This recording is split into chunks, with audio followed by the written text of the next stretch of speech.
In the heart of ancient Athens, a city renowned for its wisdom and democratic ideals, a silent suffering echoed through the grand stone houses and bustling agora. Athenian women bound by societal constraints faced childbirth and illness with a unique terror. For them, the healing arts were a domain forbidden, guarded exclusively by men. Modesty, a virtue prized above many, often became a death sentence, as many women chose to endure their ailments in silence rather than expose themselves to a male physician. The very laws of Athens, pillars of its celebrated civilization, forbade women from studying or practicing medicine. This decree, born from tradition and perhaps fear, cast a long shadow, leaving countless women to the mercy of ignorance or the grim finality of untreated conditions.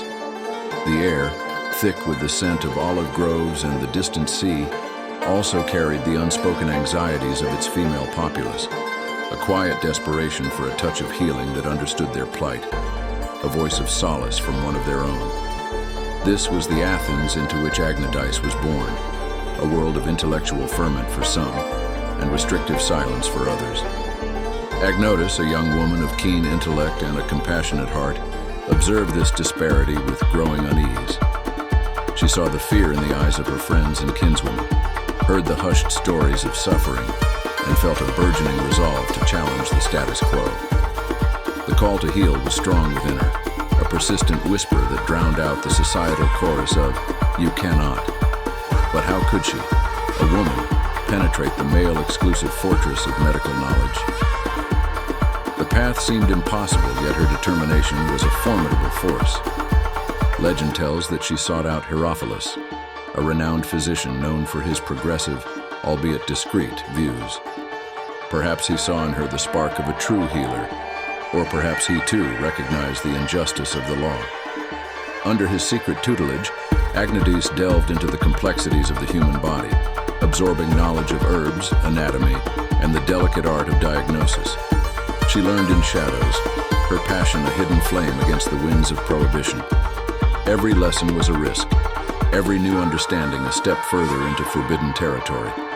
To practice what she had learned, Agnodice knew she had to make a radical choice. She cut her hair short, a symbolic severing from her prescribed identity. She donned the simple, practical robes of a man, binding her chest to complete the illusion. With a new name and a carefully constructed male persona, she walked into the world as a physician. Initially, she faced skepticism. Why would anyone trust an unknown young doctor? But Agnodice possessed a gentle demeanor and a profound empathy that transcended her disguise. She focused her practice on women who, believing her to be a man, were still hesitant. Yet, her skill soon spoke for itself. She listened where others dismissed. She understood the unspoken, and her treatments were effective. Word began to spread through the women's quarters of Athens. A new physician, young but remarkably gifted, who seemed to possess an uncanny understanding of female ailments. Her popularity soared. Women who had previously shunned male doctors now sought her out, finding in her a confidant as well as a healer.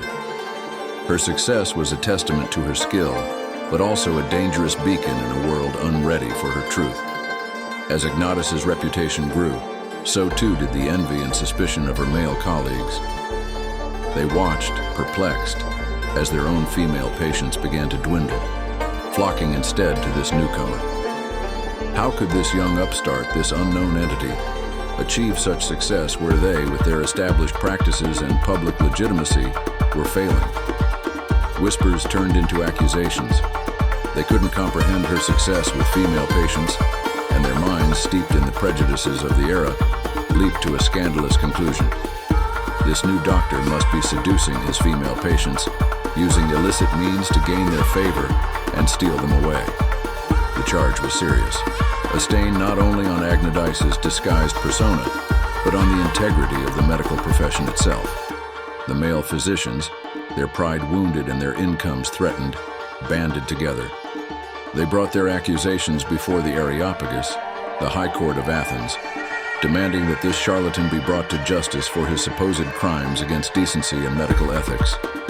The stage was set for a dramatic confrontation, one that would test the very foundations of Athenian law and societal norms.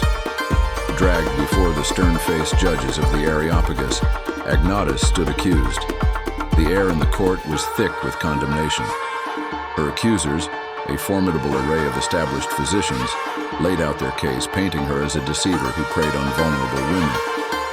The penalty for such a crime, especially if it involved breaking the law that barred women from medicine, though they didn't yet know this was her true crime, could be severe, even death.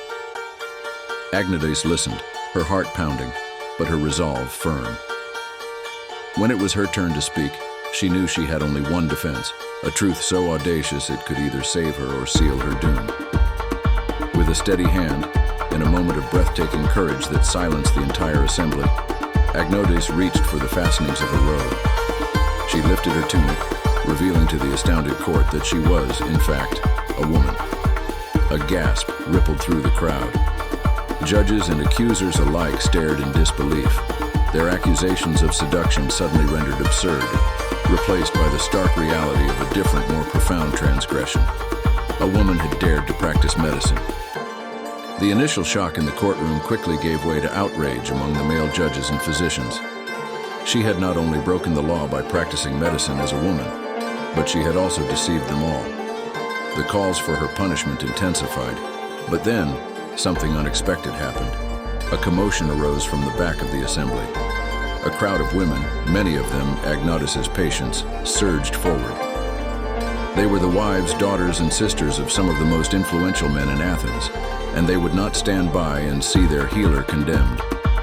They testified passionately, speaking of Agnodice's skill, her compassion, and how she had saved their lives or eased their suffering when no one else could or would. They declared that if Agnodice were to be executed, then they too should face the same fate, for they had willingly sought her care. Their collective voice, a powerful testament to Agnodice's impact, swayed the assembly. Faced with such unified support and the undeniable evidence of her medical prowess, the judges were compelled to reconsider. The law, it became clear, was unjust and harmful. In a landmark decision, the Athenian assembly acquitted Agnodice. More than that, they amended the law, finally permitting free-born women to study and practice medicine. Agnodice, the woman who dared, had not only saved herself, but had also opened the doors for generations of women healers to come. Her courage rewrote a chapter of Athenian history. Subscribe